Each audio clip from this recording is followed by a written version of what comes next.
America's Pulse Network welcomes you to the Pulse Podcast. Today we've got a packed show, from breaking news to informative topics that will keep you well informed. So, please click the subscribe button to get notified of upcoming episodes. If you like what the APN's The Pulse Podcast talks about, then please share the Pulse with others. During this episode of The Pulse, the host looks forward to your comments. Tonight's APN's The Pulse Podcast starts now.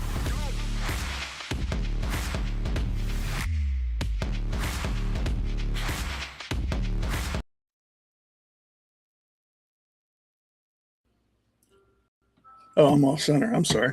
Hey, everybody. Good evening. It is Wednesday at 8. This is The Pulse. I am Seth Eisenberg. It says right there. Yeah, right there. So if you're supposed to be here, awesome. Welcome. If you got lost and found yourself here, that's pretty cool. You can find weirder things to be on. Trust me, it's the internet. You can find some really strange shit to be at. So you're safe. You're safe here. Hey, Donald, how are you? So yeah, this is The Pulse. Like it said in the beginning, if you have questions or want to make any comments, go ahead and put them in the chat. We'll see them. I will try to answer, and the guests will try to answer any questions you answer. I'm not going to promise we're going to get to them, but we're going to try. My show on Sunday got a little out of hand with the questions, so let's stop. Let's not do the rapid fire questions. Like you ask me a question, then ask me another question, then ask me another. Let keep it down to like 2 or 3 questions if you could. Just to be fair to everybody else. But yeah, so hope y'all have had a good week. Today is Wiener Wednesday. I'm not calling it Hump Day because I just don't like Hump Day. That sounds stupid. Wiener Wednesday sounds better. So from now on, we are always on Wiener Wednesdays. Yes, she is. That is true, Donald. She is much prettier than me. Much, much prettier. But I have a better beard than she does. But yeah, on Wiener Wednesdays, you can come watch us on The Pulse every Wednesday. I'm on. Unfortunately, Alexandria won't be on again today. She has some prior engagements, and again, Elena Barbera, the base mother, is dealing with some family issues, and we wish her the best.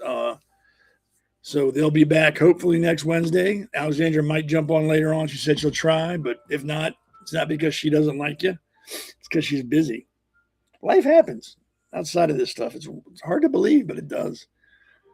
So yeah. So we have a pretty exciting show. It's always exciting. It's never boring. It's always got something going on.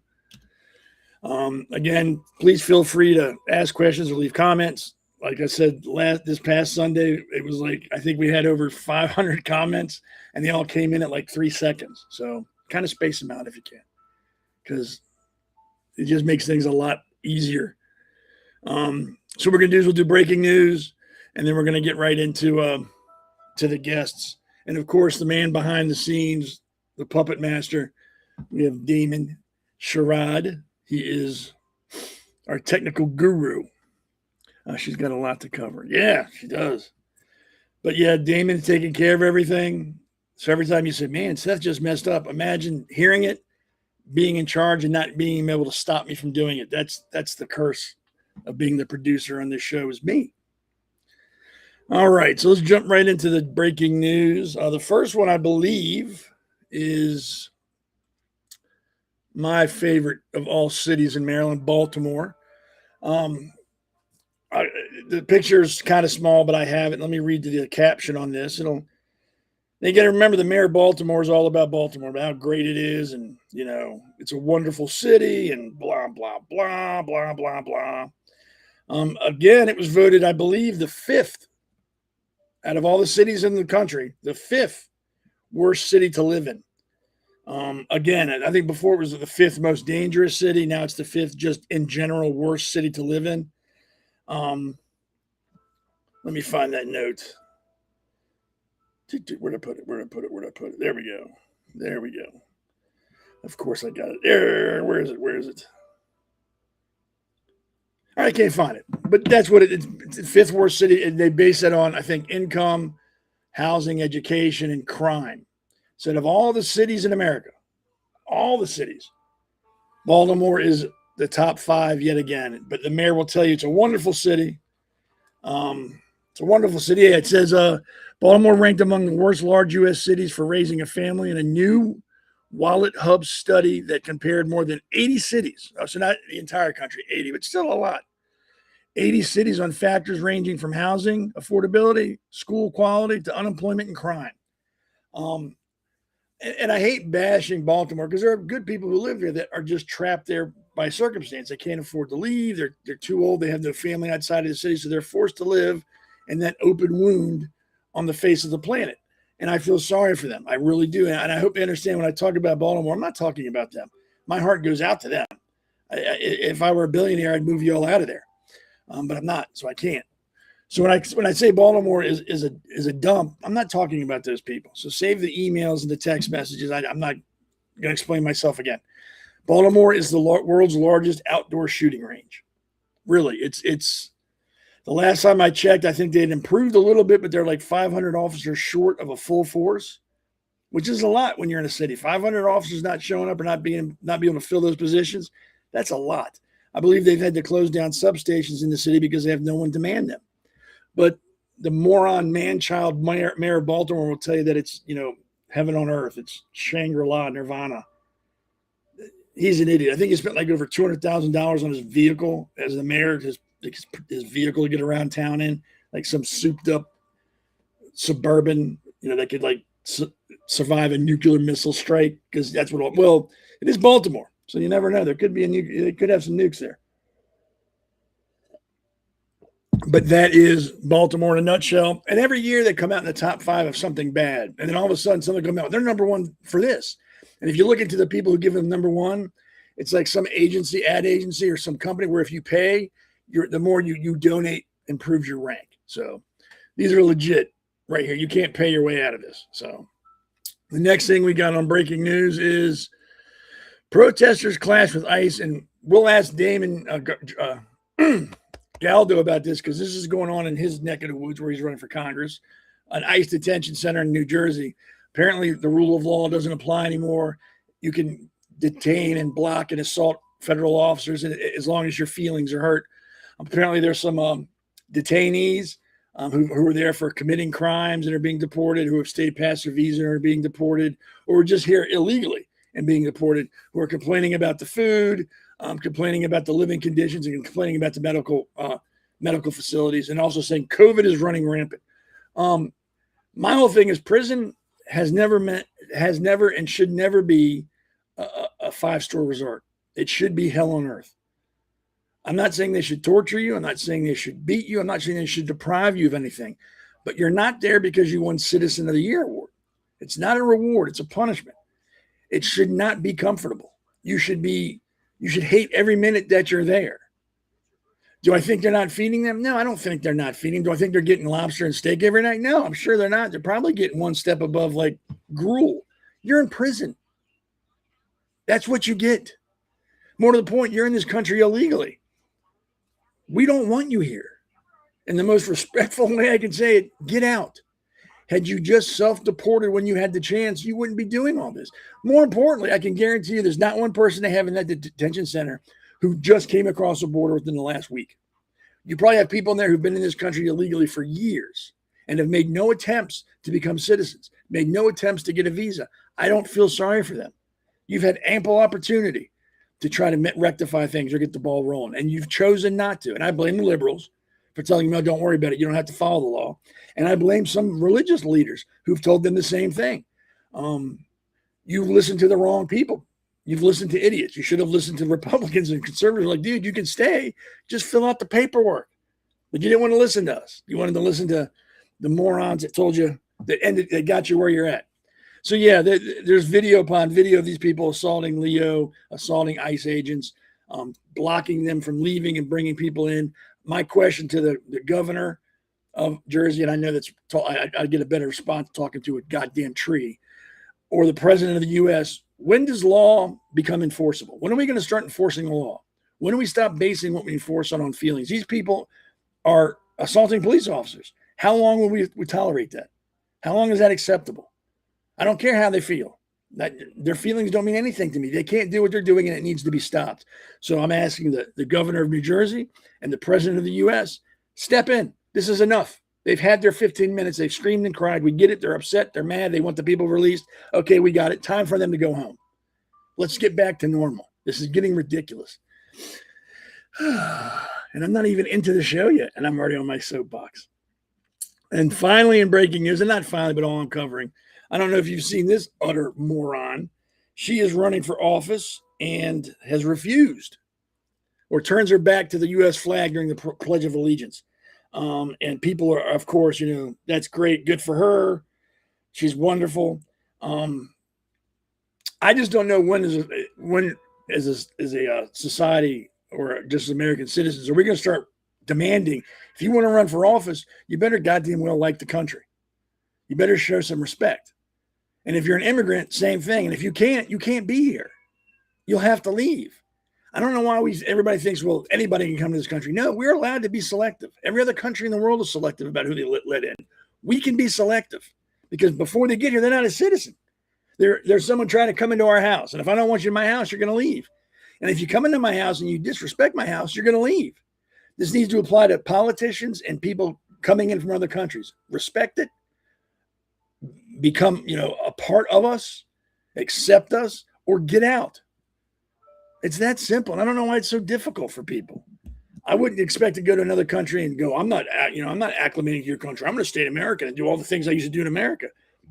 Then go back to America. You're not in America anymore. You're not in Mexico. You're not anywhere. Wherever you're from, you're not there anymore. You're here. You are required to assimilate. And if you can't, bye. Don't let the door hit you in the ass on the way out. I don't think I'm asking for too much. I don't think I'm expecting too much.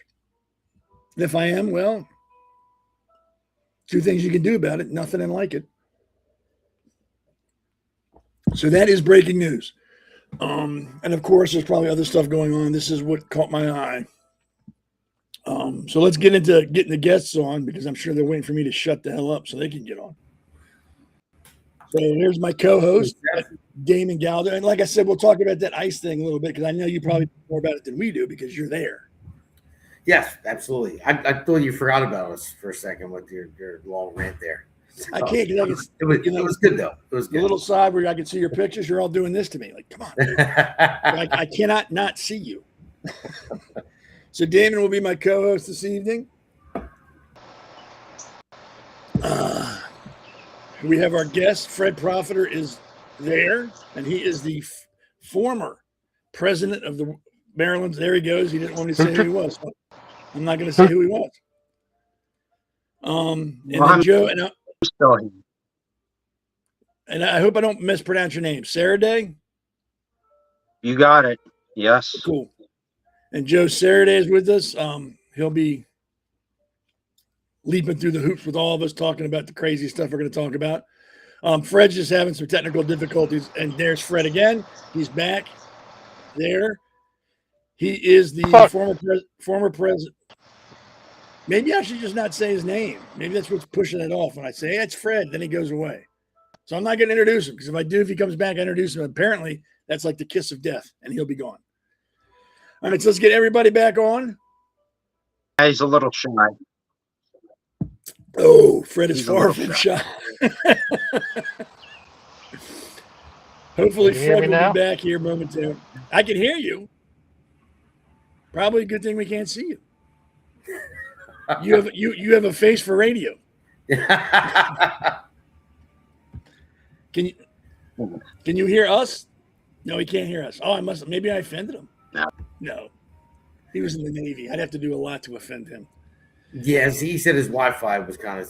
Yeah, I'm in the sticks, and he's further out. Oh, I'm not going to say anything because if I say something, he's going to get kicked off again. So I'm not saying anything. Not me.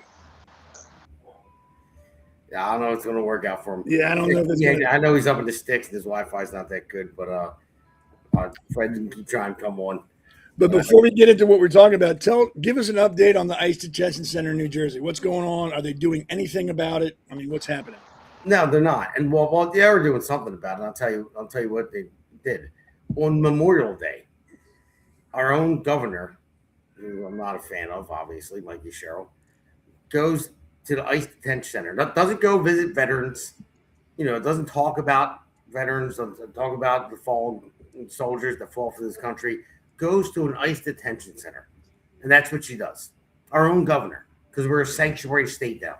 Right. It was a joke. It was a piece of, but I don't even want to get into it.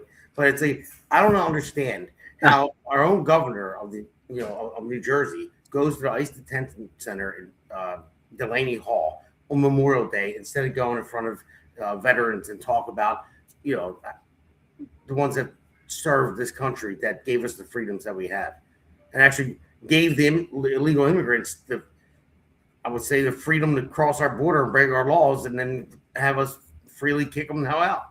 But it was a mess. I couldn't believe it. Yeah, what little bit I've seen on it, of course, it's all slanted to the protesters being the victims. Like, oh, they're just trying to help and blah, blah, blah. And they parade every kid they can find out and go, that's my dad. He's in there, and they're starving him and they're beating him. At this point, I really don't care what they're doing to him. I don't. I'm so over. It's just like with the flotilla in Israel. I'm so sick of hearing, oh, the Israelis raped me and then broke my ribs and my arms, and then 2 days later I'm fine. It's a miracle. I'm so tired of hearing about all this, and if that's really what's happening, I don't care anymore. I don't. They have just blown it so far out of proportion that even if something serious happens at this point, nobody's going to believe them because they've lied about everything they can lie about. No, you're right about that. You are. 100%. I have heard of elected officials. Go ahead, Joe. Now, go ahead. No, go ahead. Okay. No, go ahead. Now,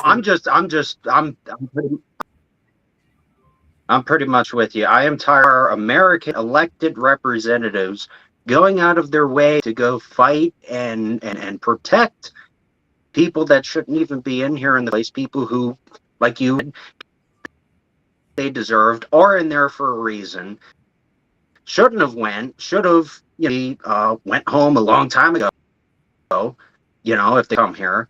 And, the old saying, guys, it's a shame to say because it is a terrible thing, but FAFO. So, when you go around, marching and screaming expletives and nonsense, you know what I mean? There's going to be a point where you don't obey orders, unfortunately, And it's a shame that Andy Kim got pepper sprayed right in the eye from my agents, I've seen that. I don't think he got pepper sprayed. I don't think he got pepper sprayed. Really? I think it's all an act. I've seen him. Yeah, because his face would have been bright red, and it wasn't. I think he acted. Yeah. Remember when he faked picking up the water bottles after January 6th? And all the Democrats were like, oh, he's so heroic for picking up water bottles after the... So I wouldn't doubt it either if that was staged, if he just pretended and say, hey, quick, guy. Just like our governor is also a fraud and, parading around for citizens as opposed to, like you said, Damon, going to a cemetery or speaking to the veterans. It's ridiculous. So it's a mess. It's a mess. It's and as long as we allow the theater to continue, it's going to go on. It's like I said, I feel bad that I can't believe what they tell me now. Like, these people are being abused. Yeah, you know what? You've been saying that for 2 years and there's been no proof. I don't believe you anymore. And they could literally be happening now. And I'm like, yeah, you know what? I don't believe you anymore. You've cried wolf one too many times. Nothing you say I think is honest. I don't think you're being genuine. And at this point, I think you're just doing whatever you can do to stir up drama. Which is sad because people could be getting hurt. And now I don't think you're telling me the truth. I doubt it's happening, Seth, because if it was, they would have the evidence of it. I mean, it's just propaganda they put out there. Oh my God, they're being mistreated. Well, no, they're in a detention facility. I mean, it's not a 5-star hotel. Okay, so like I said before, the last episode we were talking about it. I got arrested before, and when I was younger, when I was 18, 19, and it wasn't a 5-star hotel. They weren't treating me that well because I was breaking windows and stuff like that when I was a kid with me and my friends. So, but it was stupid. But yeah, I mean, you broke the law. You came in this country illegally, and you didn't leave. and we're paying for you. And then look, you asked about New Jersey too. I'll say it, and I'll say it till I'm blue in the face. We pay $7.3 billion a year to be a sanctuary state. New Jersey state taxpayers. It's insane, and the working class is getting hollowed out because yeah, it is. I was just at a council meeting in Woodbury, and I brought up, that they were saying, oh, well, we had to raise all these taxes for all these homes. And I said, for what reason? And they said, well, a lot of people aren't paying their taxes. I said, does it have something to do with HUD loans or the affordable housing, that the Mount Laurel doctrine that they have here in New Jersey? Is that why they're not paying their taxes? Somebody has to make it up. So, and that's what it is. I mean, and we're paying for illegal immigrants to be here because they're people. I mean, I'm not saying not all of them are bad. I'm just saying it's just they're people. They get sick. They go to the hospital. They have babies. They go to the hospital. I mean, of course, you're going to take them in and have them have their babies. I just know last time I had a baby with my wife, my son, he's 7. It was $44,000. Who is paying for that if they don't have insurance? That's why my insurance premiums are up so high. I mean, it's like, come on, enough is enough. I mean, New Jersey's become a prison. I don't want to just talk about just straight New Jersey, but I mean, and any blue state is become like a prison. Like they don't care. Democrats don't care about their citizens. They care more about their power and illegal immigrants to vote for them. That's it. Well, you're right. You're both right. I'm not going to argue with any of that because it makes perfect sense. But let's jump into the first segment and get that rolling. Because last time me and Damon were on this, we didn't get to anything. We went forever, I know. We didn't get to any of the segments. Well, we got to 2, but which are fine. I don't mind. It is what it is. But so yeah, the first segment we have is called "I ran and ran and ran." It seems every time you turn on the news now, it's I ran this, I ran that. And it's one of those things. I'm over it. Done. Okay. We don't want to win anything against them. So just give them what they want. Let's just be done with this. I'm tired of it. This half-stepping, pussyfooting around is getting us nowhere. We're right back to where we were before we started this. And it's going to end up the same way it was before we started. It's going to go right back to what it was before. And I'm done with it. I don't care anymore. I guess it's just out of frustration that we're letting some third world hick nation hang around and make demands. Like we're at a negotiating table and we're letting them make demands. They are in no position to make demands, and they need to be reminded of that. You are in no position to make any demands. You will listen to what we say. You will agree with what we say, or we'll go back to bombing you. There's no negotiation. There's no compromise here. The world is tired of you. We're tired of your bullshit. And since nobody else has the balls to step up and do it, I guess, unfortunately, we have to. But this is the last time we're doing this for like the next 20 years. So we're going to make it hurt this time if you don't do what we say. But we're not doing that. Again, we're still letting them call the Strait of Hormuz. They're straight. We're going to charge toll. No, you're not. That's like me looking at my neighbor going, if you mow your lawn in your yard, you got to pay me money. He would beat me up. And rightly so. What do you think about that? Joe, you take this one. Yeah, go ahead, man. Well, I would agree. I think this is going on for far too long. We were originally promised that this would take no more than about 4 weeks, right? It is a thing for Iran not to have a nuclear weapon. We should have sort of prominence in the Middle East to stabilize, since we've it's a mess and we've done an awful lot to kind of almost make it what it is a little bit. And I'm with you. I'm over it myself. It is hurting us. There is negotiations being talked about all the time, but it seems that's really happening. Notice this, as I'm sure a lot of everyone sort of has. It's going in a cycle where, we're going to attack, and we're mine, taking that back, we're in negotiation now. And it's incredibly fatigued over it myself. I mean, everybody is feeling it at our gas tanks, right? We got $5 gas, and there's nothing going on. I would either say we either need to pull out, right? We need to get tougher on our negotiation, and ensure we don't have a nuclear weapon, that they do not harm Americans or harm Israel. Israel also has to have some sort of restraints. President Trump has done a pretty good job at that a little bit. But, Israel is, they feel obligated to attack. They're going to attack. So I would like cooperation on all parts. But seemingly we're not getting that. So as much everyone else is, I'm incredibly fatigued. I'm angered, and it's hurting Americans. Not a good look, and it's not good. So, well, I would say, here's my take on it.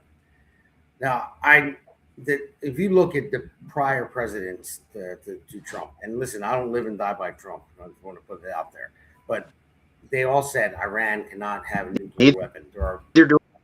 They're one of our greatest enemies. I mean, you go back to Obama, and even Hillary wasn't president, but Hillary said it. Bill Clinton said it. I mean, Donald Trump said it back in the late 80s, like 1987. He was talking about it. So I mean, and it's been a long time that they've been a thorn in the world's side. The biggest funder of terrorism, and I think that what Trump is doing now, I don't know how I can't look inside of his head, but he started this. It needed to happen. Definitely need to happen. They can't have a nuclear weapon. Definitely no problem, no doubt in my mind that they could have one.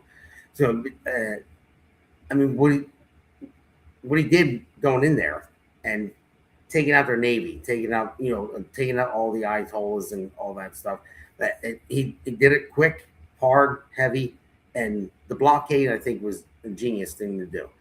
Really, because it brought China actually closer to us on our side, even though they hate us. But they're strangling them out, So, but it does need to end right away. It does. So I think what Trump is doing, he's trying to show some type of diplomacy and saying, "Hey, I'm not going to annihilate you because I promise people no new wars.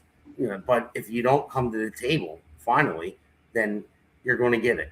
And I think that may have to happen because their leadership does not care about their people. I mean, they murdered like 40-some thousand people that protested. They'll starve the people out. They'll hold off. They don't care that the Strait route is blocked. They don't care at all. They'll starve their people out 100% and let them all die.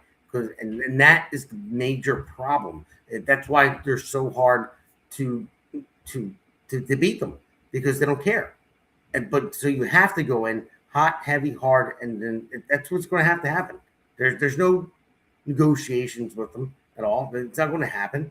And I think he's just trying to save face for it, and it doesn't want the new wars, but he's going to have to do it. I think it's unfortunately it's a lot of lives are going to be lost, but I think it needs to happen. So I mean, he's going to knock out their infrastructure and all that stuff. I don't know what else to do. I'm not a general. I don't plan for this stuff. Seth was in the Navy. He knows. So. I'd also like to You're add muted. on too. I am. You guys hear me now? Oh, no, I'm good. Seth was muted. It was me.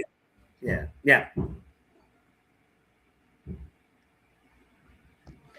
Seth was muted for a second, so we can hear you. All right. Or Gotcha. Okay, he's good now. I'd also like to add on. I am America first. I'm totally against being involved in other foreign situations. I was not against what we're sort of planning here with Cuba. I'm not taking out certain dictators we need to. But I just believe this could have been calculated a little bit better. I was not against the first operation. Actually took down, nuclear capability, whatever they were planning there. I forget what the operation was called, but Fury. Epic Fury but this one's Epic Fury. My bad. Yeah, I'm not against, striking when we need to strike. Midnight Hammer. A Midnight Hammer. Yeah. This one's Epic Fury, which is going on Really cool name. way too long. I was And not that was against Hammer. Trump in the middle of the night against- and thinking about it. It was midnight. He's like, I think I would have called Midnight Hammer. That's I'm just making a joke. Go ahead. I'm sorry, Joe. Not against that at all. You need to have some sort of dominant world, but I just think maybe it could have been done a little bit differently. Maybe we should have went a little bit at the beginning, because it's a good look. Trump is not doing well amongst his own voters, unfortunately, with this war, because they see it as, and just like you said, Damon, is sort of a little bit of a broken promise. And I'm sure Trump did not mean for us to get in this war, but unfortunately it turned out as such here.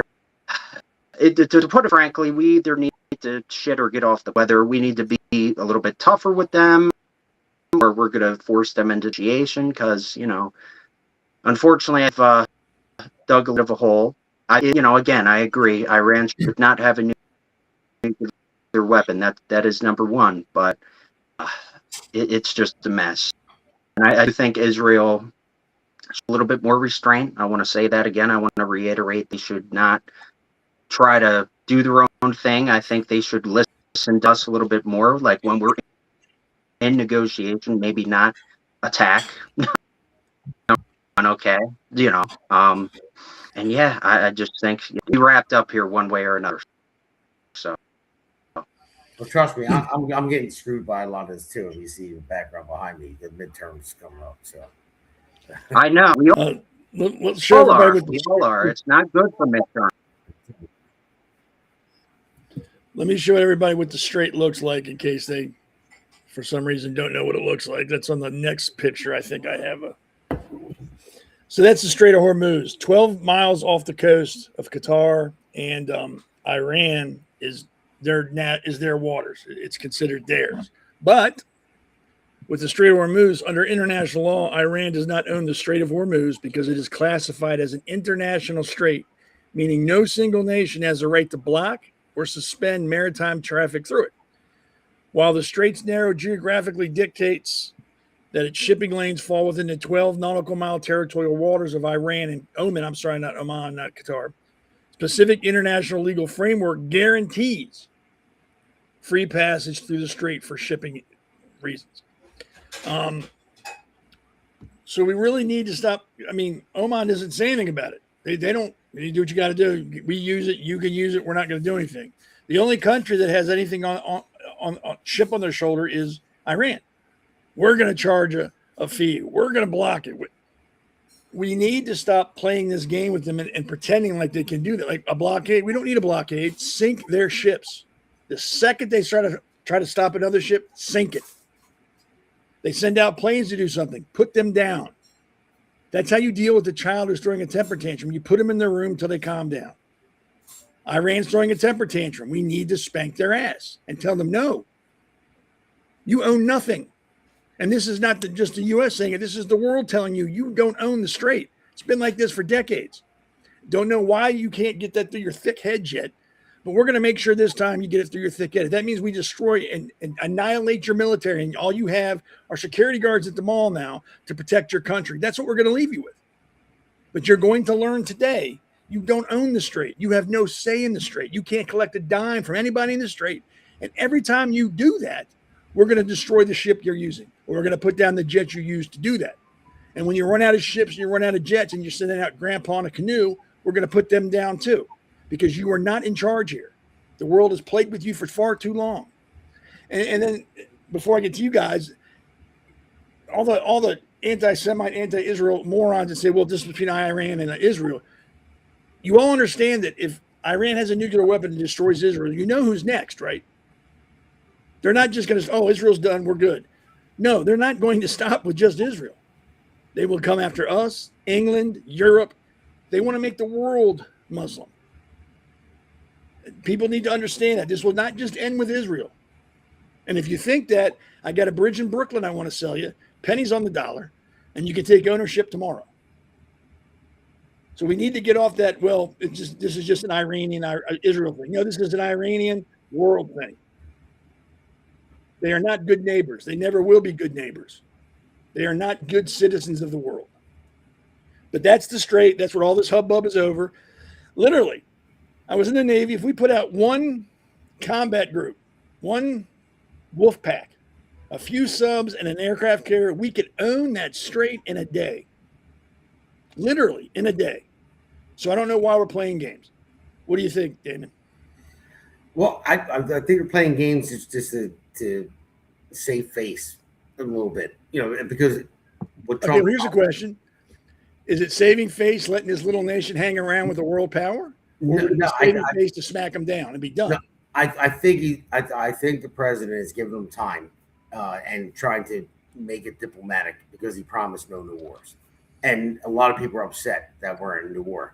And this is a war that we needed. No boots on the ground, which is fine. No, great. No, yeah. So, but I just, it needs to happen and end fast. Now, and yes, Iran having a nuclear weapon, it's just like North Korea, and now you can't even touch North Korea right now because they're crazy. You go, the whole little rocket man will fire off from at no time. I mean, same thing with Iran. I mean, they are, and the radical Muslims, radical, not Muslims in general, radical Muslims, they don't care. They get a nuke, they're going to fire. They'll fire it off at somebody. Once one gets fired somewhere, I don't care where it goes. I don't care if it goes over to Europe, goes to the United States, or whatever. It doesn't matter. Once one gets fired, then they're all going. Yeah. Everyone is, yeah. So mutually assured destruction is the term. And the radicals, they don't care about dying. They're the ones that have chest bombs, they walk in somewhere and blow themselves up. So that's major concern for me and for a lot of people. I mean, and again, I'm not saying Muslims. I'm talking about radicals. It's radical everybody. It doesn't matter. But that's the only thing that concerns me because they're in control over there. The Ayatollahs, they're the radical people, and they will do it. And that's why I think we need to do what we did, but it needs to end quick now. And well, let me bring up the next picture, and we'll go to Joe because I think a couple of days ago we did a defensive strike where we put down a couple of their mine layers and then took down some of their missile batteries. So this is what a mine layer in Israel looks like. Not Israel, in Iran, pretty much a souped-up canoe. They got mines, and those mines are very effective. You may say, well, I've seen battleships. That little thing's not going to do anything. It does exactly what it needs to do. They're very effective. And they're not there for the military ships. They're there for the civilian cargo ships. That's why they're laying these to make it so they can't just pass through without an escort from Iran. Again, which is in violation of international law. It's probably a war crime and many other things. And finally, I guess somebody said, hey, look, we're done. And I think they sunk 2 of them, maybe 3. And I know it was more than 1. And then they bombed some, like I said, missile batteries that same day as a defensive measure. Do you think that was enough, Joseph? I am not sure because I fall under 2 different. I mean, listen, I am not a general. I am of no authority. I'm not, but I would like to think that the right was made, that the right enough force was made to kind of go back. I think most of the people that push off to, this is Israel's problem.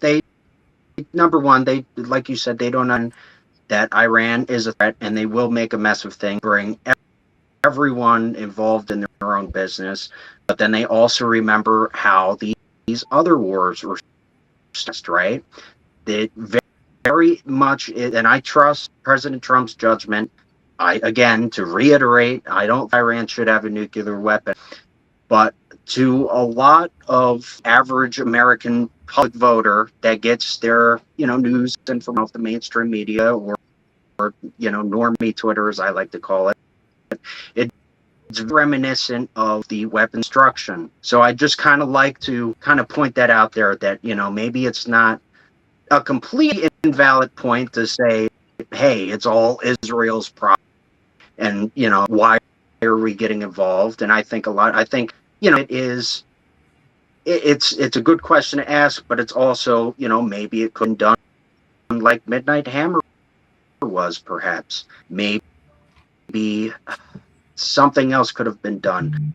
My ultimate problem with this song, it's been going how it is affect Americans, particularly with the economy, with the gas pump. But, we don't want to see more of a record of this. We don't want Iran to, make further a mess of things, and we want Israel to cooperate with the United States in its efforts of protecting ourselves and protecting Israel, and ultimately, like you guys said, in the world. So, to answer that question, do I think it was enough? Time will tell. I cautiously optimistic still after 4 weeks now, but time will tell. I just want it wrapped up, done and over with, and I want our mission completed. So that's what I would say. I agree. So they was gonna say Donald funny, so maybe we should make Iran the 51st. I know, I saw that. We Right? could, and then we could send all the liberals over to that state, and they could live there. That could be like the 51st liberal state. They could live there, all of them, and make it however they want to make it. That would be fine with me. Ship them up. So anybody that's people watching right now, you protesting, go in the chat box. Yeah, go over there. All right, we're going to go ahead and wrap this segment up so we can get to the next one. Again, if you have any questions, a lot of people have been, Donald and some other people have been answering things or saying things. Feel free to jump in. We're going to try not to ignore you. It just sometimes we get wrapped up in what we're doing. So let's go to the break, and when we come back, we'll get into the second segment. We'll try. America's Pulse Network. The mainstream media is bought and paid for. The truth is twisted to fit their agenda. But America is waking up. Because podcasts are the future for trusted media. Welcome to the America's Pulse Network. It is a network built by patriots that upholds the Constitution. But America's Pulse Network stands for God, truth, and the America First movement. There is no corporate propaganda, no government spin, just real news, real talk, and real voices fighting for faith, freedom, and the future of this great nation with common sense. Here are some of America's Pulse Network podcasts. Alexandra Levine Live, hosted by Alexandra Levine. Jersey Shore Podcast, hosted by Damon Galdo. The Conservative Corner, hosted by Seth Eisenberg. The New Jersey State House Watch, hosted by Jack Brangan and Constance Detzel. APN's The Pulse is moderated by either Alexandra, Damon, Elena, or Seth. Also tune into America's Pulse Network on the following social media platforms: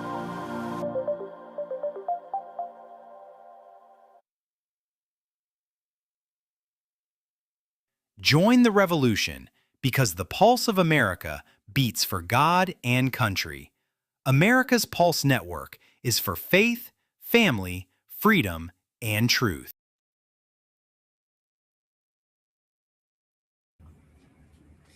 Welcome back, everybody.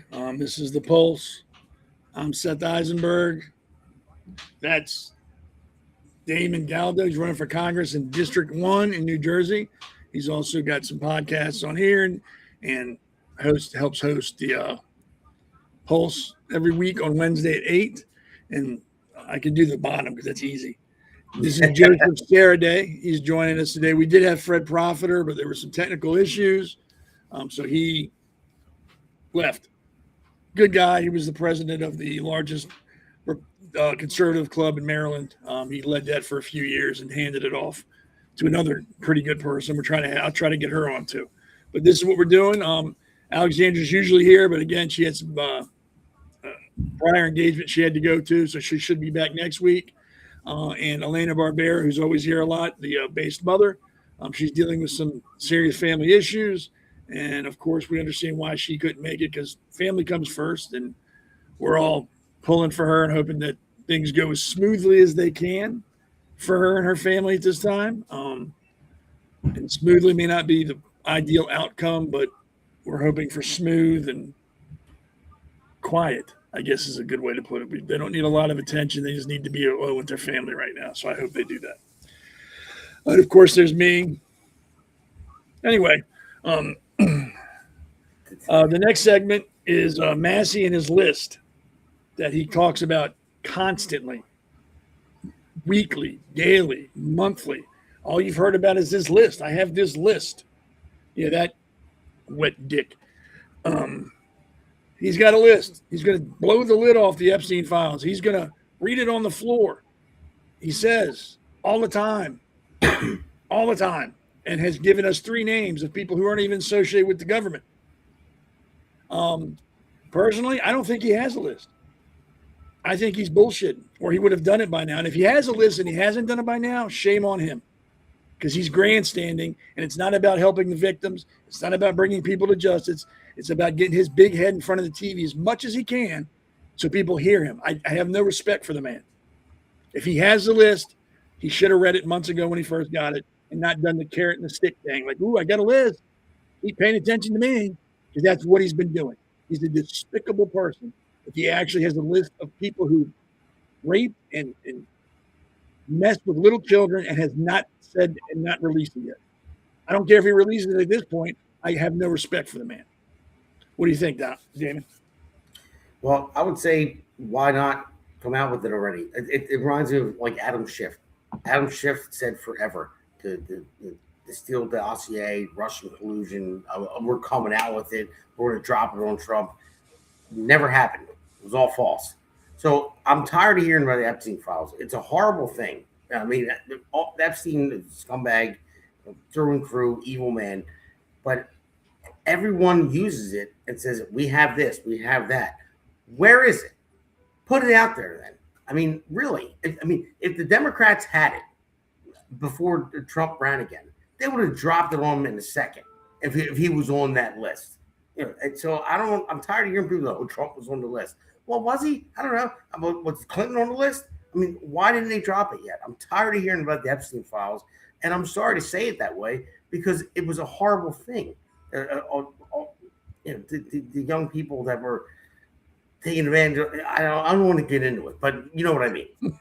But it's just, why didn't somebody put it out there yet? It's like something that just keeps, here's a little carrot in front of your face, and I want to just say, maybe I have this, maybe I have that, maybe, and well, then put it out there. Just drop it. I want to know. I don't care if Trump's on it. I want to know. Yeah. I mean, the 3 names he released, and again, just because he released the names does not mean they've committed any crimes. They have not been found guilty or charged of any crime. These are just the names he released. And I want to be perfectly clear. We are not saying these people have committed crimes. They were just on the list he released. Leon Black, former CEO of Apollo Global Management, never heard of him. Jess Staley, American banker and former JP Morgan executive. And Leslie Wexner, former CEO of L Brands. Those are the 3 names he released. Have nothing to do with the government. These are private citizens. And again, they have not been convicted or charged. Those are just names he has on his list.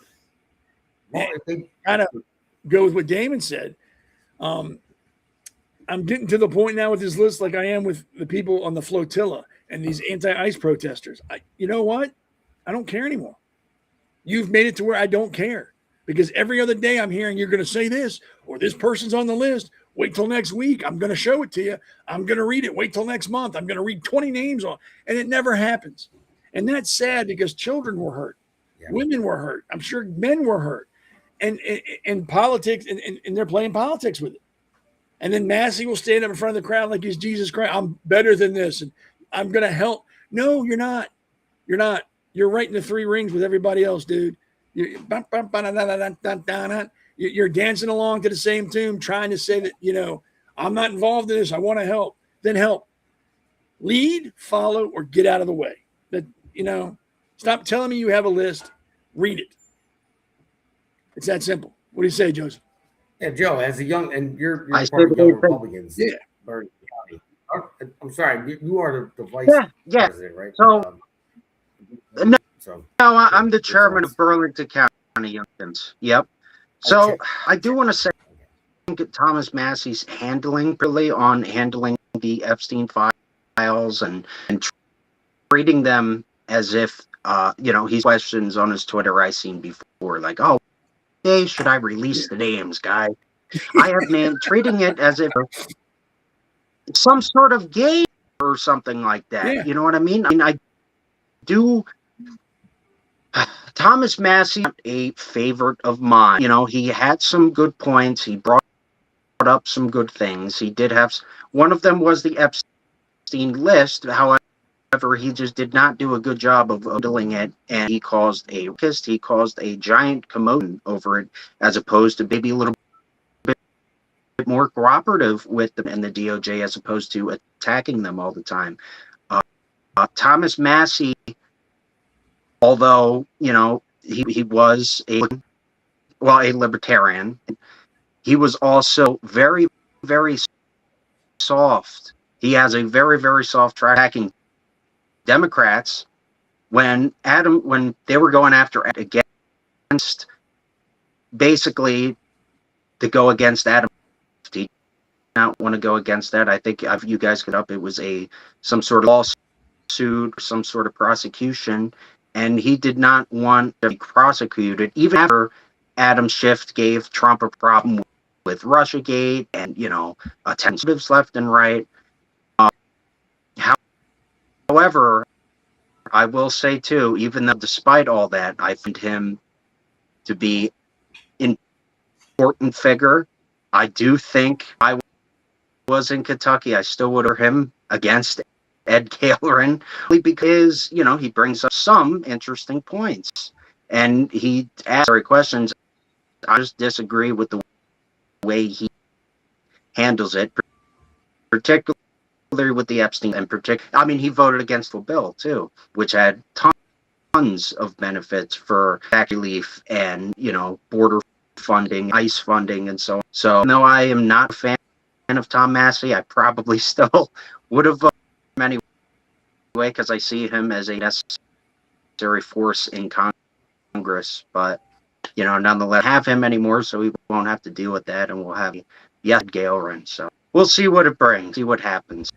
But interesting guy, and something good. Hopefully he doesn't go off to the podcast land, just start a podcast and go around the same talking to Tucker, and hopefully he does do something beneficial, more than, and of course I'm not, but you understand kind of where I'm coming from. I insult us all the time. It's okay. Yeah. So here's the breakdown. Ed Galerin got 55% of the vote, and Thomas Massie got 45% of the votes. I call that an ass whipping. That's not like even in the same neighborhood, in my opinion. I mean, that maybe some people say, "Oh, it's a pretty close race." I call that an ass whipping. And of course, now him and all the other talking heads. Oh, Israel was involved. Israel did this. It's APAC made me lose. So APAC went to everybody's house that was voting in Kentucky, gave them money, told them not to vote for this guy. And they were like, okay, we're going to do that. Number one, he's not that important. I don't care how big his head gets. He's not that important where the entire world was like, oh, he can't win. Number two, the reason he lost is because his message didn't resonate with enough voters. Bottom line. If you were going to vote for him, it wouldn't have mattered if somebody offered you money. You'd have voted for him. And if you weren't going to vote for him, no amount of money would have made you vote for him, because you wouldn't have voted for him. That's when I played football and coached football, what he's doing is what we call the loser's limp. Loser's limp is like if you watch professional football and a pass hits a guy right in the hands and he drops it, but then he holds his wrist right after the play, or he limps off holding his thigh like something happened. Nothing happened. It's called loser's limp. He knew he screwed up. And rather than go, oh, man, I just dropped a perfectly good pass, it's, oh, my arm. Oh, my arm hurts. Oh, I think I rolled my ankle. No, you didn't. That's what he's doing. He lost. He's not the first person to lose. He won't be the last person to lose. And if you're going to go off on some tangent and blame everybody else except assuming the responsibility that your campaign sucked, that you've got endorsements from leftist groups, liberal politicians, and you don't understand that you're in a state that Trump took, and you're trying to bank on liberal endorsements, and then you can't understand why you lost. Maybe you shouldn't have won in the first place. If you can't grasp the fact that, hey, AOC, endorsed me, why aren't they voting for me? Really? You can't understand that? You're in Kentucky. It's not California. It's not New York. That's Kentucky. Good old boys. They like what they like, and they don't like what they don't like.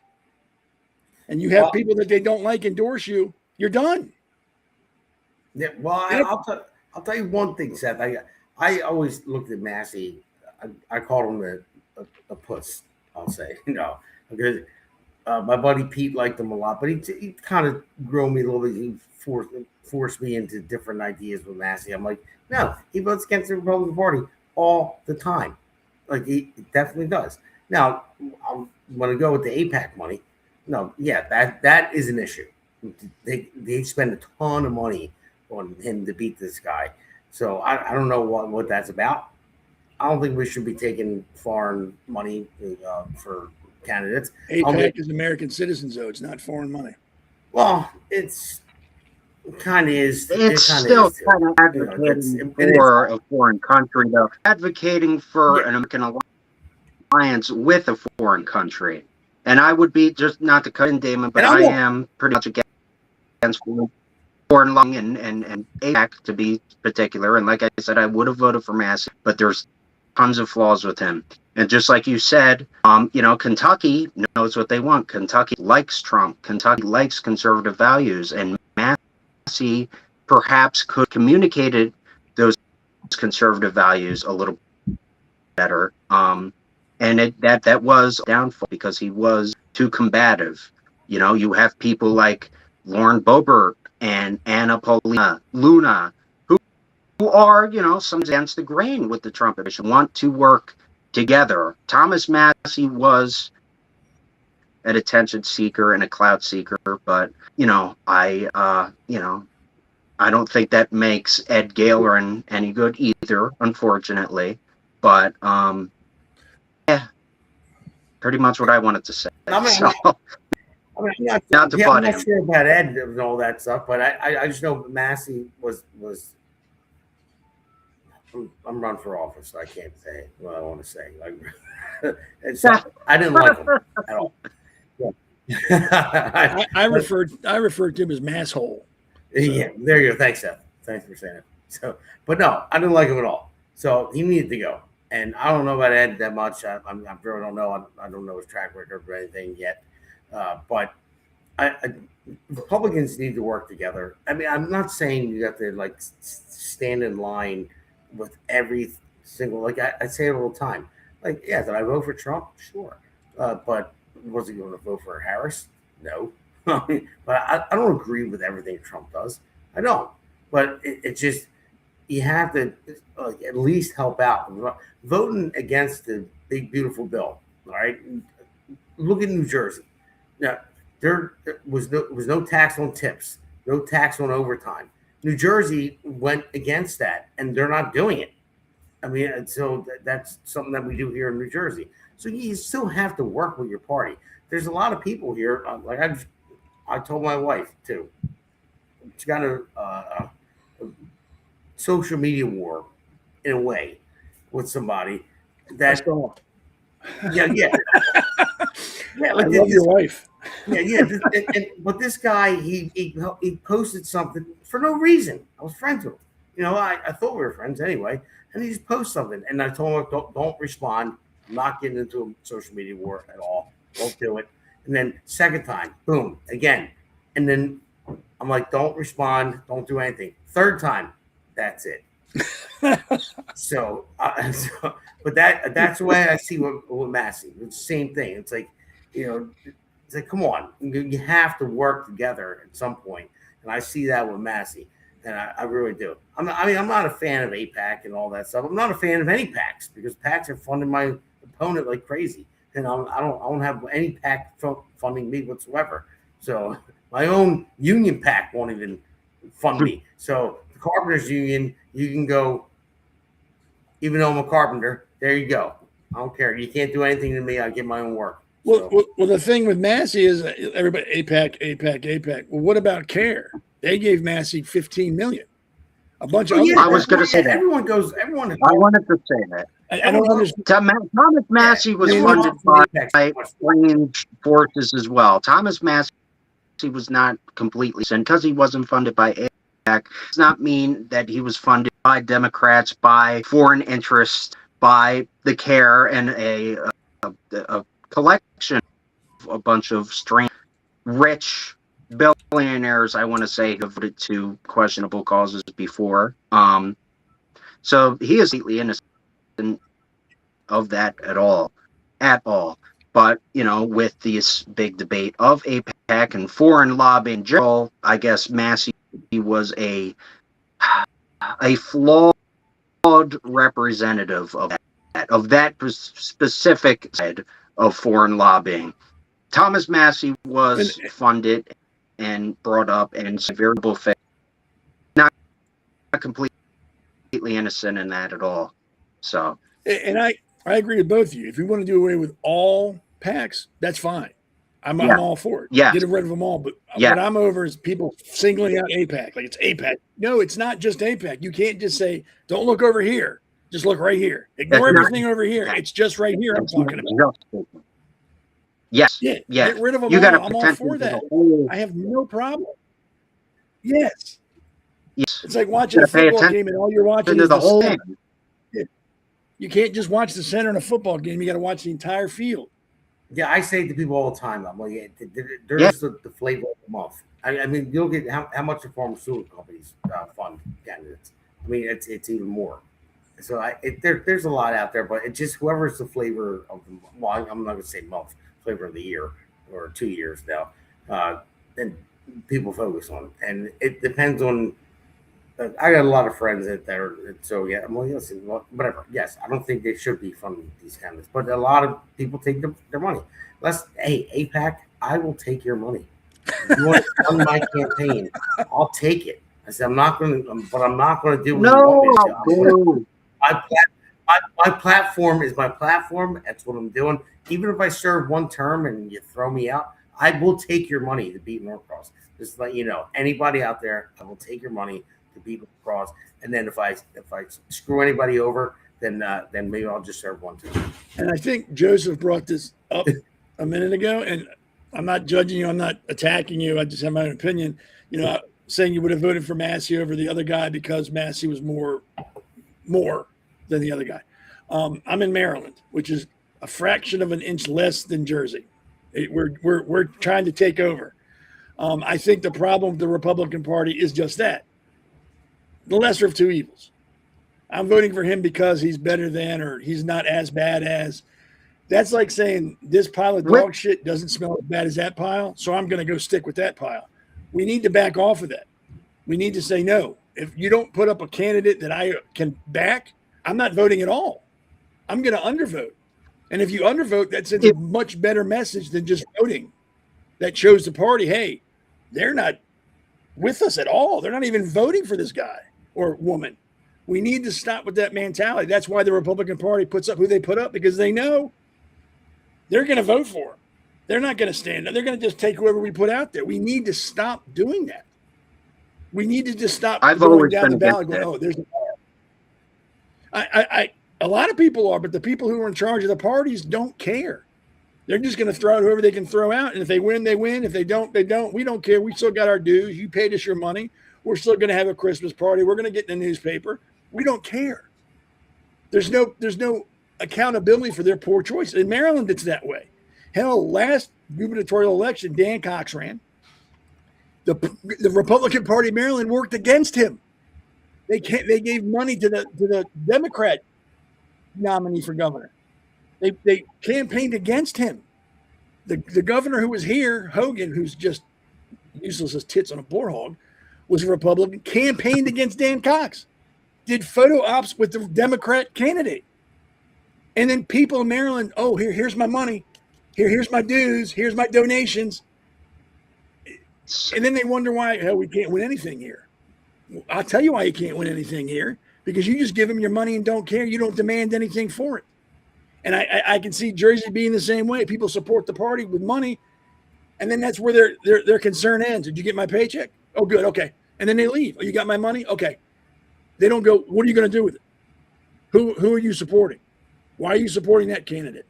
Nobody asks questions, because I guess asking questions of your party makes you, what, anti-Republican? I'd rather be anti-Republican than just give my money to a party that doesn't care what I want. Amen. And just does what they think is. And it's sad. I mean, and I know Damon, he's a good friend of mine.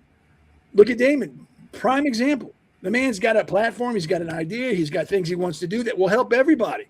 But the party's like, good luck. That's their help. Good luck. Well, what do you do with the millions and millions of dollars you get in donations and dues for these clubs? Where is that going? Who is getting that money?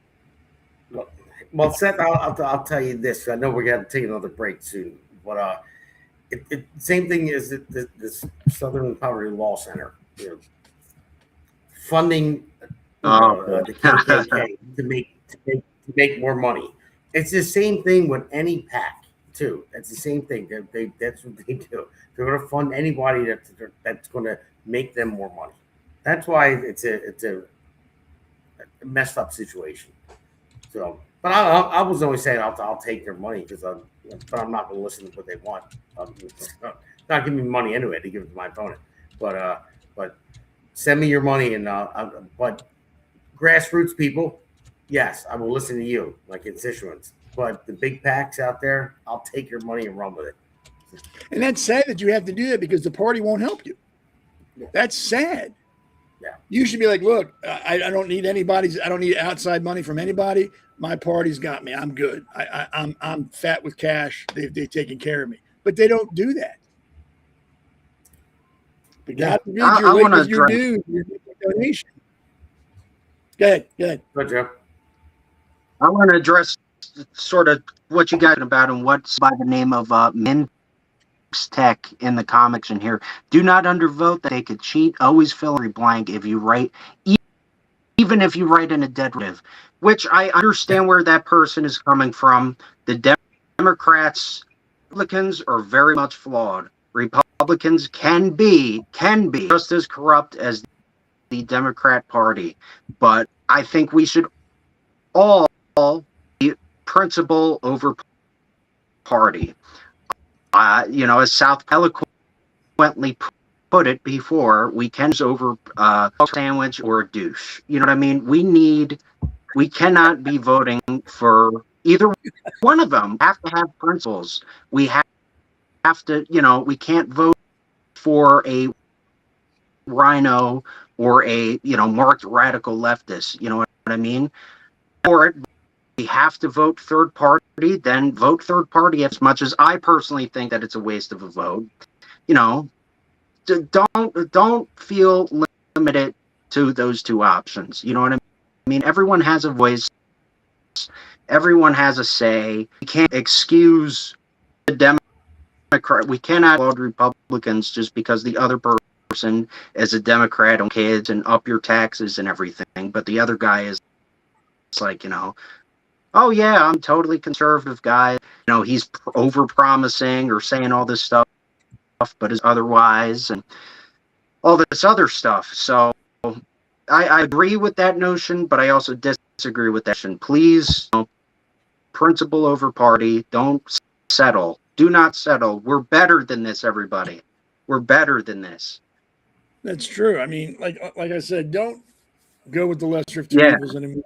Don't. If you're not happy with what's there, like you said, do third party. If you don't like anybody third party, write in somebody. Write in yourself. Oh God! Don't just vote because I have to vote Republican because I'm Republican, even though I don't like the candidates and they don't speak for me. I'm still going to vote for them. No, don't. If Pete Sykes is watching this right now, you just made him the happiest man in the world with his third party. Well, sometimes the third party speaks. I know he wants to start a whole new party. He calls it the People's Party or America's Party, whatever it is. He's got it in his head. I'm like, it's not going to happen right away. I said, you do what you want. But I'm not totally against that. I'm not totally against that, but it's Republicans again are deeply flawed. We have lots of issues. issues. We have lots of questionable people and behavior and everything like that, right? But that being said, to Trump, as we sort of criticized him a little bit before, Trump and other people, but not Trump alone, made the Republican Party. He transformed the Republican Party along with a big tent party. So why would we go? Just my personal opinion, I'm not against going third party or creating a third party. Republicans don't always do the best job of representing us. But why are we going to put it this way? We say we have a house, right? The Republican Party is our house. Happens to be a roach infestation, right? What are we that has, equity and memories in it and like that? Or are we going to tackle cockroaches, stomp them, and get them out of our house? I choose the latter. I think the Republican Party, and other have incredible opportunities. It's just, a couple coaches, we got to throw them out. That's what I say. So not against third party. I just think it's a lot of money and resources that it's just a long shot. That's my opinion, though. You're absolutely right with that. I said the same thing with my buddy Pete. I said we got to just root out the cockroach. No, I didn't say cockroaches. I didn't use that term, but I said root out the POS that are in the Republican Party. I said we don't need to start a new party, but I'll let you take over, Seth. All right, we're going to take a quick break and get to the next segment. We're rolling along this time. We're really moving, which is good because there's stuff to talk about still. We still got some time to do it. So take a quick break and we'll be right back. Yeah. Unless I cough and pass out. America's Pulse Network and the Jersey Shore podcast will be live streaming a town hall featuring Justin Murphy, candidate for Senate, and Damon Galdo, candidate for Congress, District 1 in New Jersey. The event will take place on May 29th at 7 p.m. Eastern Standard Time, broadcasting live from the Medford Community Center. You can watch the stream on YouTube, Rumble, X, and Substack.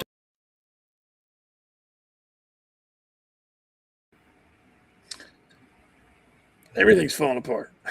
Yeah, it is. So is my eye. By the way, everyone I have pink eye. My son had pink eye. And, I'm not laughing at you. Yeah, I'm so right about the conversation we had earlier about that. Everyone's saying, "How'd you get pink eye?" I'm a farter on my pillow. What was that movie? That 40-year-old. That was, I forget what it was. Oh yeah. But yeah, before we get done with today, I'm going to let Damon talk about the town hall he's going to be at with Justin Murphy a little bit, give some information about that. But yeah, there's a lot of things coming up, and we're going to get into that right after this segment. This segment is not about politics that much. It's more about, hey, let's just lighten up, laugh at things, and, enjoy life, because it can't all be about politics 24/7, or you'll end up climbing a water tower. So we don't want that. So the first thing we got here, where is it? The first, a little political, but it's kind of funny. You can see the sheer terror in this woman's eyes as she's held accountable for her actions the first time in her life ever. This is what should happen when you assault a police officer. End of story. Period. Hard stop. You should get snatched up and arrested. And it looks like she's, like the caption says, she's never been held accountable for anything. She's probably a rich, single white woman making very good money, probably has 75 cats, and feels like she can say and do whatever she wants to. And all of a sudden, she's being told, nope, that ain't happening no more, sister. Put your hands behind your back. You're under arrest. And she doesn't know how to act. I think that's funny as hell, because that should happen to anybody. I mean, these guys have a job to do. They don't wake up every morning going, man, I hope I get to fight today. I want to fight with 50 people. They don't. They want to go home just like you do. They want to get to have their break whenever they can. They just want to go through a day quietly. That's all they want. Do you think police officers and these guys want to fight? Do you understand the amount of paperwork they have to do after this? How many forms they got to fill out? How many reports they got to write? How many people they got to talk to about this? They don't want that. That's not on their agenda. My father was a police officer. I can guarantee you they want to avoid this like the plague. Like, dude, I don't want to stay at work 3 extra hours filling out reports and talking to my lieutenant. I don't want that. I just want to go home. They avoid this whenever they possibly can. for that very reason. My shift is over. I want to go home. I don't want to sit here for 3 more hours filling out paperwork and telling people the same thing over and over and over again. I don't want it. So give them a break. Just do what they ask you to do. It's all you got to do. Move. And you move. That's it. I mean, I've never met an adult in my life that wouldn't know to move out of front of a moving car. I was taught that when I was 2. You get out of the way of a moving. Don't play in the street and go to the side of the road if a car comes down the road. Not get in front of it and try to stop it. Maybe we were just raised differently then. I don't know. Well, young Joe here, man, let him answer. You were raised to get out of the street, right? Like your parents said, "Hey, Joe, there's a car coming. Get out." It all comes from the upbringing, I would say. In generation, yes, but it all comes from the upbringing because I was raised in a similar way. So it, a lot of it's common. It's that just comply, obey laws, and life's gonna be peachy keen and very easy. You know what I mean? Or you could do what as we were talking about with the Detention Center, FAFL, just like Amber and all those other nitwit protesters did. So it's up to you. And before everybody starts calling us bootlickers, make it a great day or not. The choice is yours. Yeah, it's up to you. So before we're called bootlickers, let me explain something to you. You're going to lose an argument on the street with a cop. You're going to lose. Resisting arrest is a crime. That's why you can be charged with it. Yeah. The best thing to do, and I'm not saying everybody behind a badge should be behind a badge. My father, retired police officer, will tell you the same thing. Not everybody who's a cop should be a cop. Just like everybody who's a doctor shouldn't be a doctor, and etc. The street is not where you fight it. You're going to lose. If he's wrong, you know he's wrong. Yes, officer, no, officer. Here you go, officer. Thank you very much, officer. Court is where you fight it. In front of a judge. Show the judge your proof. And if you're right, you're right.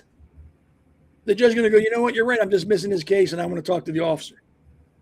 On the street is not the time to get out your phone and put it in their face and go, I don't answer questions. I don't give my... Stop. You're going to lose. You're going to lose. And you look like an idiot. I mean, there's other people. Yeah, there's people out there that think that's cool. Give the guy a hard time. Make his job much harder. We don't go to the bowling alley when you're working and hassle you about how the shoes smell. Just let them do their job and go to court and fight it. And if you're right, you're not going to have to pay court costs. You're not going to have to pay a fine. You're not going to have to pay anything. So don't hassle these guys, men and women out there just because you want to be YouTube famous. Just do what they ask you to do, for God's sake. And if you did that 20-minute interaction you've just caused would be over in 3 minutes and you'd be on your way, probably without a ticket. Just fight it in court. Don't fight it on the street because you're going to lose. You're right, Seth. Listen, you got to pick your battles. Yes.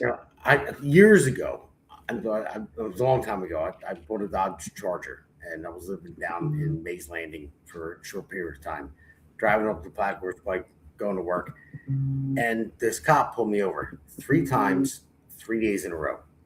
And I wasn't even speeding. I literally saw him in the left lane, and I had my cruise control on, and it was 55 miles an hour. I was doing 62. So he's in the left lane, and I'm starting to catch up to him. And I'm like, all right, I'm going to dial it down a little bit. I want to pass him. Yeah. So I dialed it down, and then he slowed down, and he pulls me over. And he's like, you know why I pulled you over? I said, no. He's like, you're speeding. I'm like, well, if I was speeding, I said, I don't think I was. I actually saw you, and I slowed down. So anyway, he gives me a warning. Next day, same thing. I was doing 60 in a 55. I didn't see him this time. Pulls me over. You know why I'm pulling you over? I said, no. He said, you were speeding. I said, officer, I don't know. I just bought this car. I said, I don't know if the speedometer is broken. I said, if you're telling me I was speeding, I apologize. And he let me go. Third time. I bought, because the Dodge Chargers had a pointed front. So I didn't have a license plate on the front. Well, I had to order, the type of mounting bracket for the license plate in front. In New Jersey, you had to have one on the front and the back. So pulls me over. He's like, there's no license plate on it. I'm like, it's right here, man. You pulled me over twice already. I said, I ordered it. I said, come on. I'm like, I said, whatever we want to do, no problem. I didn't argue with him. He's like, all right, I'm just letting you know. Like he was messing with me. At that point, but I still didn't like video him and like give him any trouble. And he let me go. I didn't get any tickets or anything like that. It was just like, all right, just get your mounting bracket for the front. Then I never took the Black Coast bike again to work. I took the expressway. See, that's all I'm saying. You can call us a bootlicker, but if bootlicker means I just obey the law and I'm a good human being, then I'm a bootlicker. That's fine. I'll wear that like a badge. I don't hassle people doing their job. I don't give them a hard time. You know what? Maybe I did screw up. Thank you very much. Have a good day, officer. And 9 times out of 10, well, hell, 3 out of 3. Well, Damon, they'll let you go. Yeah. I mean, I trust me. I was mad the second time, man. Third time, I was like, "Come on, man, this guy, like seriously." And I wanted to. And I just complied. I was like, "Okay, I will get the." And he said, "Yeah, go ahead, leave." Yeah. And then nothing happened. So, but trust me, I wanted to, but I have a cooler head, and I know that it's stupid to go against, a cop, for that reason. And that's the whole thing. Even if you did something wrong, and you try to fight it, you're going to lose. Yes. It's Let's bring up the next picture real quick so we can get to some other stuff here. I don't remember what this one is. So it's not that. This. Okay, we're going to play a quick game. That's Jamie Lee Curtis in the middle, from Halloween, the scream queen of the 70s and 80s. She thinks nobody can. So here's the question. Which one of her daughters is really a man? She says nobody can tell. I'll give you 2 seconds. You don't even need 2 seconds. I'm going to go with the guy in the blue. I was going to let that one go. She literally says no one can tell the difference between her daughter and the man. And you know what? God, if that's how you want to live your life, that's fine. I have no problem with that. My problem is when you try to force it on me. Like, I have to play this game. Oh, yeah, you're a beautiful woman. I love your beard. What do you use to shave with? There's nothing wrong with that's how you want to live your life. That's fine. And as a conservative, that's how we are. Live your life how you want to live it. But don't push it on me. Don't force me to accept it because I'm not. If you want to marry a man, but don't force me to accept it. Don't make it a law that I have to say, yes, you're a woman. Yes, Mikey, you're a woman. It's not right. In my opinion, I don't think it should be treated differently or anything, but if that's how you want to live your life, that's your life. You live it. It's not mine. I don't want to be involved in it. Keep it out of the schools. Keep it away from kids. You live your life. And God bless you. But that's not how it works with liberals. They want everybody to be with them. And the last picture, this is going to break. Joseph, are you married or single? I'm single, sir. This is going to break your heart then. I'll bring up that next picture. Single.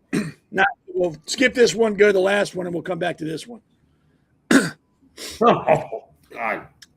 She has made it very clear, and you need to listen up, Joe. It's going to make you cry. You might want to get some tissue.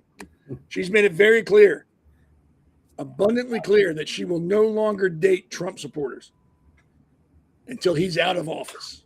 Oh, I know that breaks your heart. Jeez. Oh, man. That's Thank the Lord. Oh, man. When I read she's that, looking for a date, Joe. Oh, man. When I read that, I couldn't stop laughing. Man, I don't have any friends, fortunately, that would be interested. So, that sucks. Yeah. That's what I would. Horrible. Man. Hey, she looks the way she looks. There's nothing against her other than her nose ring and her glasses and her haircut and that's all. The nose ring, the lip ring, the earrings. Yeah, yeah. I think they should put that picture on every box of Viagra. And it should say, in case of erections that last more than 4 hours, please look at this picture for 2 minutes. You can save a hospital. Save your hospital money. Just look at this picture. You'll be fine. Trust me. And let's go back to that one last picture of the young man. I think it was right. Yes. This was in England, I believe, or somewhere in that area. The school went to a mosque to talk about religions and how they work, and then they said, "Well, let's pray." He said, "No, I'm not Muslim." Everybody else got down. He said, "I'm not Muslim." I applaud that. If you want to learn about religions and teach about religions, that's fine, but you shouldn't make somebody pray in a religion that's not theirs. And I applaud this kid for standing up for what he believed in. I think it's awesome. I think if more people were like that, it might be a different world we live in. But I think that's awesome. I think it was like fifth or sixth grade. So it wasn't like these are high school kids. This is a kid who had the fortitude to say no. So that's awesome. That's really awesome. All right, we're winding out here. So let me give it to Damon real quick. Talk about the town hall on Friday. Where's it at? Who's going to be there? How can they watch? Things like that. Well, it will be Friday at 7 p.m. at Medford Community Center. That's in Burlington County, Medford.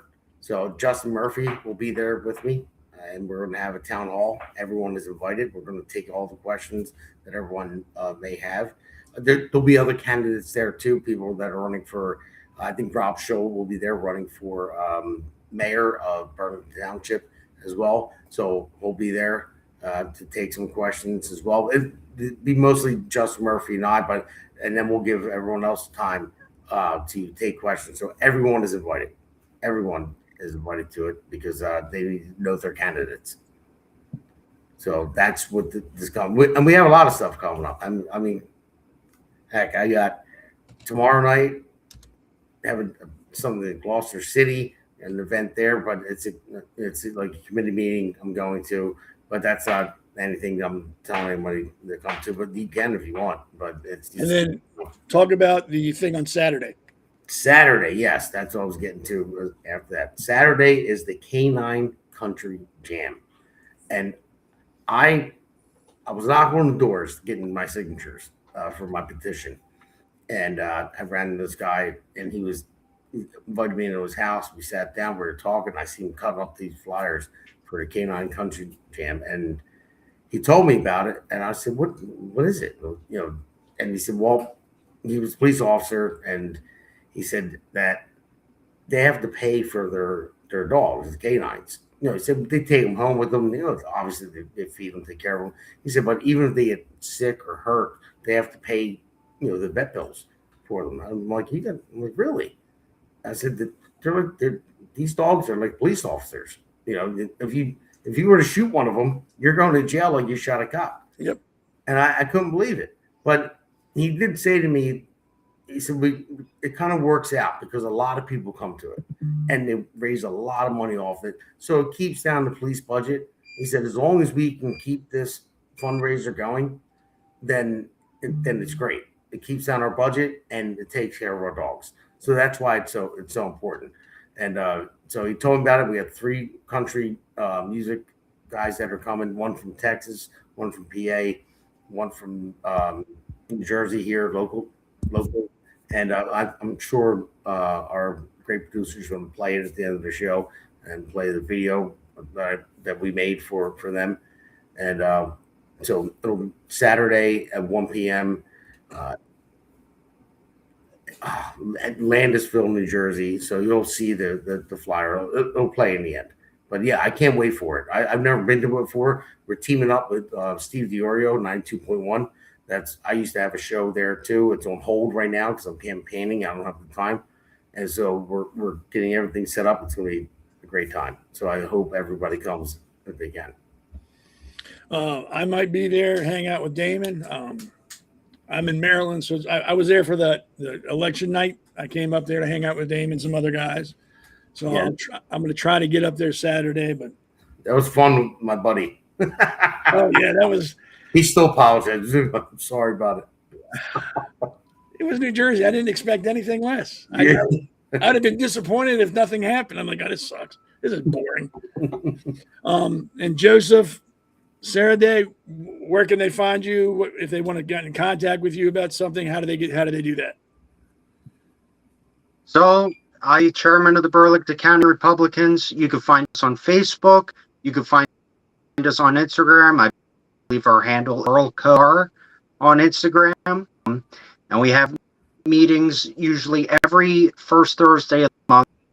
So we have one coming up. For more information and details, please find us on social media. Please contact us, DM us, be in touch with you. For any young Republicans, you don't the county, we welcome everybody.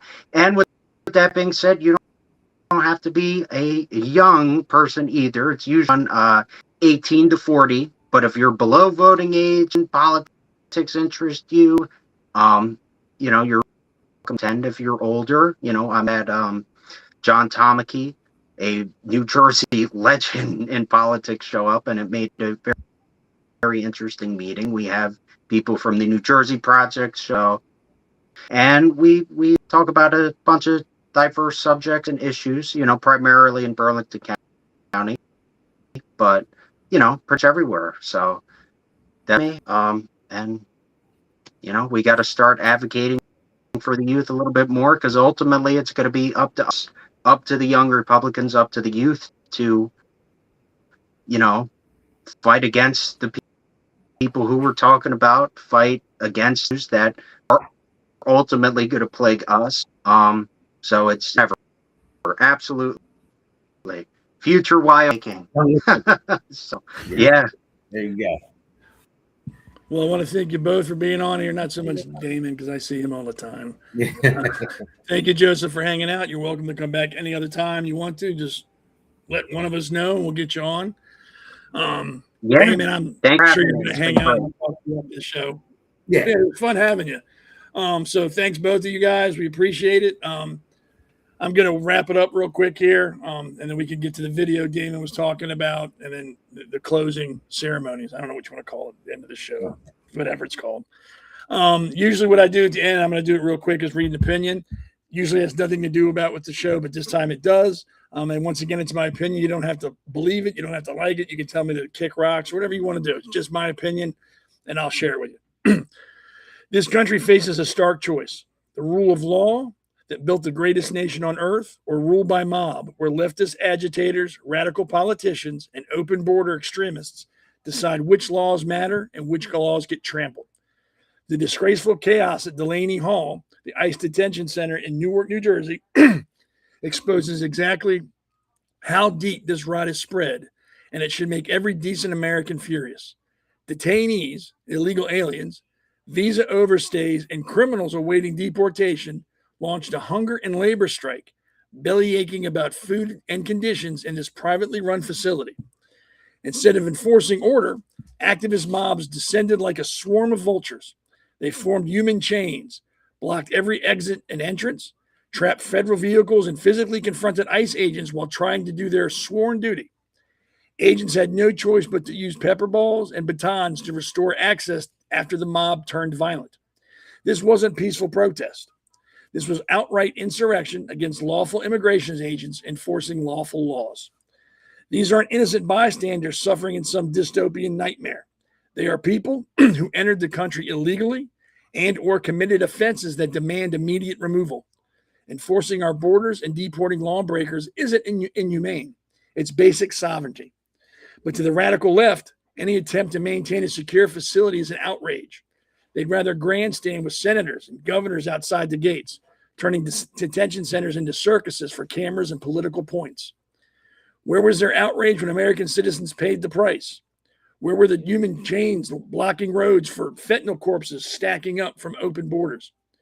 Where was the compassion for working families terrorized by MS-13 or flooded into cities drowned in crime and strain? The left's selective tears are nauseating. They weaponize human rights for foreign lawbreakers while spitting on the rights of Americans to remain safe in their neighborhoods, secure in their borders, and having a justice system that actually works. This is the same toxic playbook from 2020s, mostly peaceful riots, excusing anarchy, demonizing cops and federal agents, and letting chaos reign while elites hide behind their walls. Soft on crime DAs, no cash bail disasters, and now mobs storming ICE facilities. It's a calculated assault on order itself. Progressive politicians and their activist foot soldiers aren't defending the vulnerable. They're broadcasting loud and clear that America's laws are just suggestions. If you scream, block traffic, assault officers, and bring enough media, the system will bend. Delaney Hall exists because we refuse to let the border chaos swallow our country whole. Attempts to storm the gates, intimidate agents, and obstruct operations aren't advocacy. They're contempt for the rule of law and a direct threat to the civilized society we have. These radicals don't want better conditions. They want the floodgates wide open, consequences erased, and American citizens footing the bill in blood, taxes, and lost security. Enough. Americans are sick of this. We've endured blue crime city waves after defunding the police. We've buried loved ones from cartel poisons. The backlash is building because normal people grasp a brutal truth. Without enforced order, there is no liberty, no safety, and no future worth passing on to our children. The mob at Delaney Hall isn't seeking justice. It's waging war on America's right to exist as a sovereign nation. It's time to choose sides. Stand with the brave men and women of law enforcement who face this daily. Demand leaders who put American citizens first and deportations on autopilot. Crush the rule by mob before it consumes us. Restore the rule of law, or watch this republic descend into a third world disorder that the left pretends doesn't exist until it's too late. The choice is clear. What will we do, America? It's time for this weakness and sickness to be over. Again, that's just my opinion. You don't have to agree with it. You can laugh it off or whatever. Just my opinion. So thanks again for everybody hanging out this evening. Thank Damon. Thank Joseph for hanging out. It was a great time. Again, we ran over, but not as bad as last time, Damon. We're doing better. We're getting better. We might have to extend this show to like 2 hours because we keep running over. But thanks for hanging out with us tonight.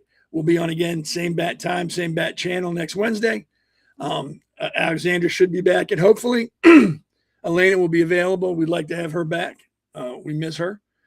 I'll be here. Damon will be here. And who knows who else may show up. We don't know until showtime. But thanks. I'll be on not this Sunday, but I think it's June 24th, the last Sunday of June. I'll be back on the Conservative Corner. So I will see you on Wednesday. And again, I may show up on another podcast. I don't know. But thank you very much. Have a good week. And I will see you next Wednesday. Everybody have a good evening.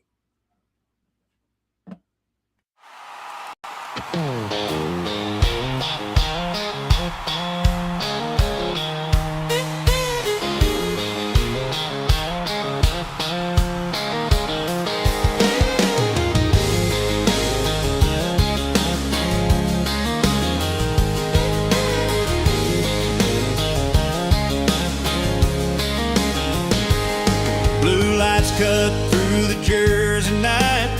Another call, another fight. Partner riding by his side. Poor Paul steady, full of pride. He does not quit, he does not slow.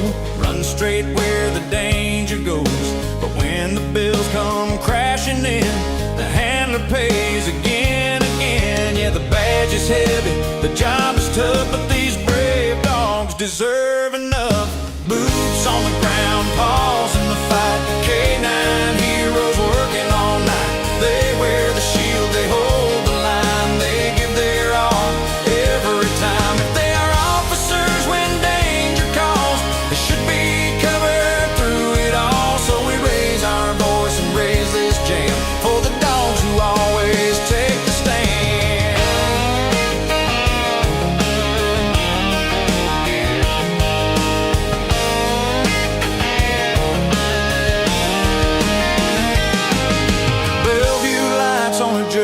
Stage. Crowd gets loud, the good hearts raise. These dogs do not choose the line, still they cross it every time. Till the budget makes it right, we will sing into the night.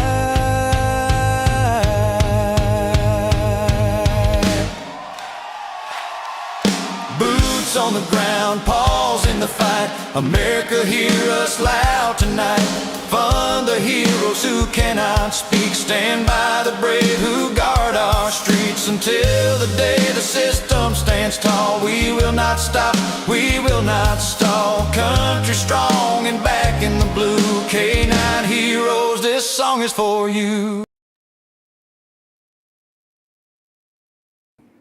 Hey, it's great to be on with you. This is a great podcast. It's a lot of fun and it's informative and it's real information.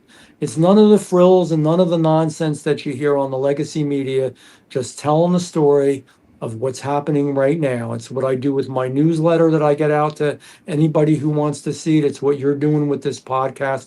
America needs to know what the real deal is, and you're the real deal. America's Pulse Network thanks you for watching tonight's episode of the Pulse Podcast. See you at the next packed episode that will take you from breaking news to informative topics. So please click on the subscribe button to get notified for upcoming episodes. If you liked what the Pulse covered, then share the Pulse Podcast with others. APN's The Pulse hosts look forward to seeing you